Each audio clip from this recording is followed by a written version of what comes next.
So I'm just going to read you one poem today. It's kind of a longer poem, but how many people know Jesse James? Story of Jesse James? Some? Kind of everyone? Okay.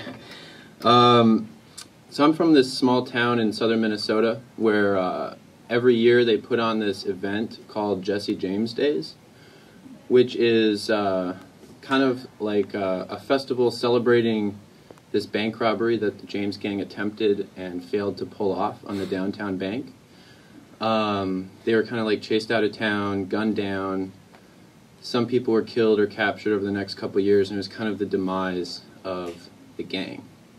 And I always found it fascinating, being a kid growing up and seeing this go on every year, how we were celebrating this kind of badass outlaw, but also celebrating his death and his demise and the failure of his legend to kind of persist.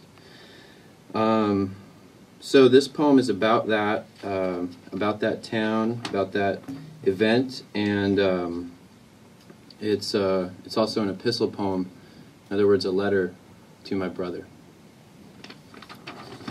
It's called Jesse James Days.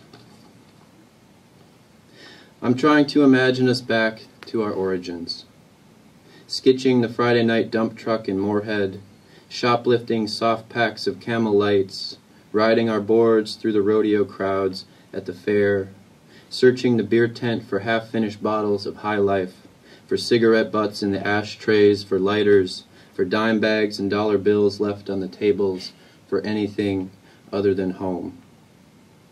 We were saved from oblivion once, slack in the shoulder blades, climbing the roofs of the for-sale houses in Dundas, diving off chimney tops, ladder rungs, letting our bodies go limp in the arms of the pines. And here on the fog-covered beach in Bolinas, a girl is rolling her jeans up, gathering seashells and green-tinted nuggets of sea glass, letting the high water circle her knees. I watch her approach in the rippled light, thoughtlessly gazing off, lost in the sound. I can almost see light falling out of her body, the space where the sea wind is too shy to touch her, too embarrassed to run itself under her shirt. What grainy, impossible dreams used to guide us? What wilderness is burned on the vacated stages and bankrupt resorts of our brains? Anders, we get old. We divide ourselves up into seasons, digressions, failed attractions, glorified versions of jaded and lost men we promised to never become. Do you remember the Indian selling us dusters and turtle skulls under the bridge? And watching the staged reenactment at sunset, the overgroomed horses and amplified pleadings of Haywood refusing to open the safe, refusing to hear what it meant they would do to him, carving an X in his collarbone, cracking his skull with the butt of a gun, the teller lying dead in a puddle of blood beside him, the sound of the bullet that ripped off his ear, more a physical weight than a sound, a texture of things growing suddenly far away, fattening, filled with a needling buzz. The ease with which he could picture those three silent numbers, floating like neon-lit billboards against the darkening lids of his eyes.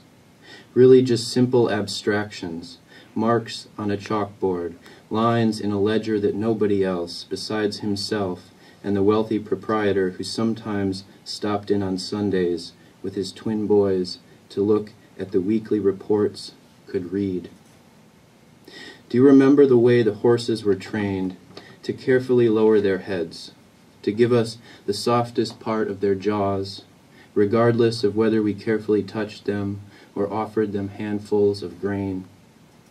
And do you remember the way we discovered the Indian, slumped in the willow reeds, dotted with second-hand light from the tilt-a-whirl sign, sniffing a milk gallon, laughing at shapes in the overhung ceiling of leaves?